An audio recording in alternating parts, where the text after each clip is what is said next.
এই বিডিআর হত্যাকাণ্ডের বিচারের ব্যাপারে এরকম করে বলিনি। ফলে এটার পেছনে খুব একটা ইনভেস্টিগেশনও হয়নি, এটা অনেক আলাপ আলোচনা হয় নাই, কিন্তু একটা বিশাল দুঃসময় গেছে পুরো জাতির উপরে।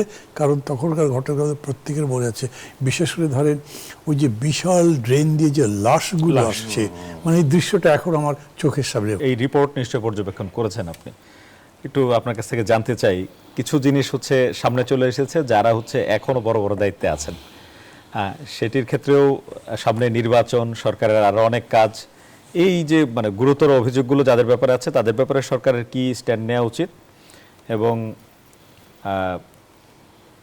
মানে অনেক মানে তখন রাজনৈতিকভাবেও এটাকে ভিন্নভাবে রূপ দেওয়ার চেষ্টা করা হয়েছে, যেখানে নিজের দলের নেতা কর্মীদেরই নাম এসেছে ওই সময়কার সরকারের, কিন্তু দেখা গেছে বিরোধী মতের উপরই বেশি গেছে তখন, আর সাধারণ বিডিআর সদস্যরাও ছিলেন। আপনার পর্যবেক্ষণ একটু জানতে চাই, বিশেষ করে নাসিরউদ্দিন পিন্টুর বিষয়টাও হচ্ছে বেশি করে মনে পড়ে আমাদের, যদি একটু আপনার পর্যবেক্ষণ বলেন। প্রথম কথা হলো যে আমি একটা দুঃখ প্রকাশ করিনি, আপনি যেরকম করে আশা করেছেন আমি এই রিপোর্টটা ওরকম করে পড়িনি। মানে যেটুকু পড়া থাকলে, পর্যবেক্ষণ করা থাকলে এটার উপরে গভীরভাবে বিশ্লেষণ করা যায়, কথা বলা যায়, ওরকম করে আমি পড়িনি। আমি পত্রিকায় যেটুকু দেখেছি আসলে ওই পর্যন্ত আমার পড়া হয়েছে। আর আমি যদি জানতাম যে আজকে এই বিষয়ের উপরে বিশেষভাবে কথা বলবেন, যদিও সারাদিন ব্যস্তই ছিলাম, এখন একটু সময়টা আমাদের ব্যস্ততাই যাচ্ছে, তারপরেও হয়তো এটা আমি পড়ে আসতে পারতাম। কিন্তু সাধারণভাবে কয়েকটা কথা আমি নিশ্চয়ই বলতে পারি। সেটা হচ্ছে যে মানে এই সরকার সম্পর্কে আমাদের ধারণাটা স্পষ্ট হওয়া দরকার। কোন অর্থে বলছি আমি, বিরাট আশা ছিল তাদের সম্পর্কে, এবং সেই আশার অনেকগুলোই আস্তে আস্তে গুড়িয়েও গেছে।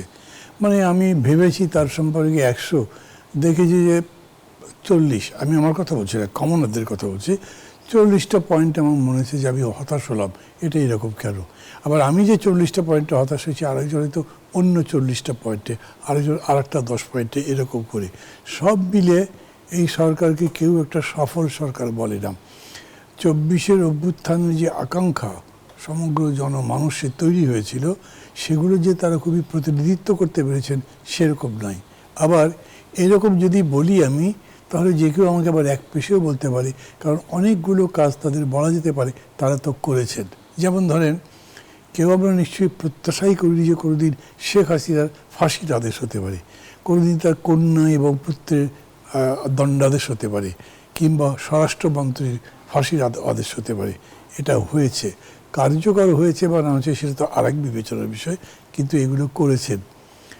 আমি যদি ধরেন যেরকম করে 24-এর অভ্যুত্থানের পরে ছাত্র জনতার পক্ষ থেকে বা আন্দোলনকারীদের পক্ষ থেকে এই লুটেরাদের, এই শাসক যারা শাসনের নামে দুঃশাসন চালিয়েছিল, ফ্যাসিবাদ কায়েম করেছিল, তাদের এবং গণহত্যা সহ সব কিছুর বিচার চেয়েছে, ওই রকম করে বিডিআর হত্যার প্রশ্নটা আসেনি।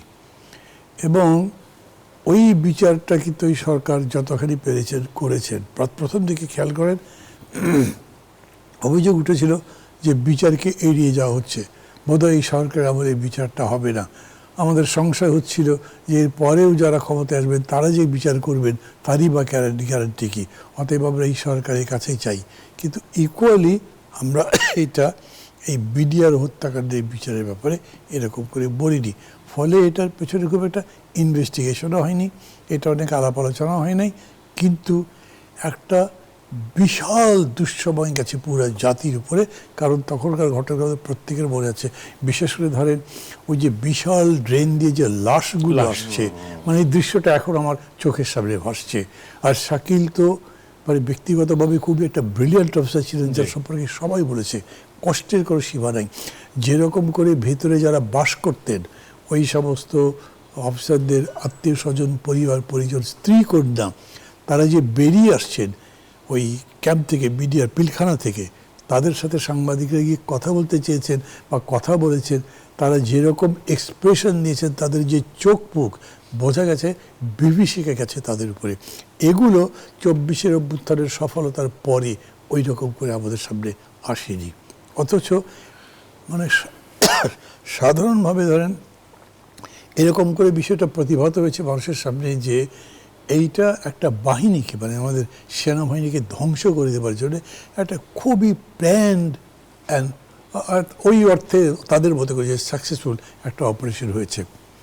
এটা কখনোই আসলে হয় না, আর্মি বা এই ধরনের বাহিনীকে এইসব করে ধ্বংস করে দেওয়া যায় না, কিন্তু প্রচণ্ড পরিমাণে দুর্বল করা যায়, প্রচণ্ড পরিমাণে দুর্বল করা যায়, সেরকম হয়েছিল। মানে আমি এরকম দেখেছি, ধরেন আমার মনে আছে এখন এই যে আইজি সাহেব যে এত কথা হলো না, সেই সময় আইজি সাহেবের জামাতাও ওখানে ছিলেন, তার মেয়ে ওখানে ছিল, নূর মোহাম্মদ। হ্যাঁ, নূর মোহাম্মদ। ঘটনাচক্রে নূর মোহাম্মদের সঙ্গে বিশ্ববিদ্যালয়ের জীবনে আমার ছাত্র রাজনীতির কারণে উনি একটা হলের ভিপি ছিলেন, চিনতাম, তার সাথে কথা বলেছিলাম।